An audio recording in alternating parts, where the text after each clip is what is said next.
Hello guys, good morning. সবাইকে শুভ সকাল। এই যে তোমাদের দাদা সকালবেলায় উঠে আমাকে ওখান থেকে ডাকছে, ওদের জালে কি একটা ফেসে গেছে। আমি তো যাচ্ছি ওটিকে দেখতে কি আছে ওখানে। আরে গিয়ে তো মনে হয় দেখছি একটা পাখি ফেসেছে। আরে হ্যাঁ, এটা তো সত্যি একটা পাখি, কিন্তু তোমাদের দাদা এটা খুলতে পারছে না, ব্রাশ করছে যেহেতু খুলছে, কিন্তু পাখিটা এত ছটফট করছে, আর পাখিটাও ছটফট করছে, খুলতেও পারছে না। এই যে দেখো, তোমাদের দাদাকে কামড়েও রেখেছে।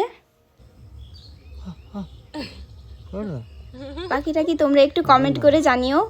কামড়ে রেখেছে, আর এত ছটফট করার কারণে তাকে খুলতেও না পারে, কাটতে হচ্ছে আমাদের। কাটতে বাধ্য হলাম, এই কাটতে, নাহলে আমরা খোলার চেষ্টা করছিলাম।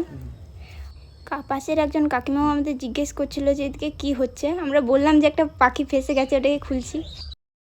এটা আমাদের ফার্স্ট ব্লগ। তোমাদের কেমন লাগলো তোমরা প্লিজ একটু কমেন্ট করে জানিও।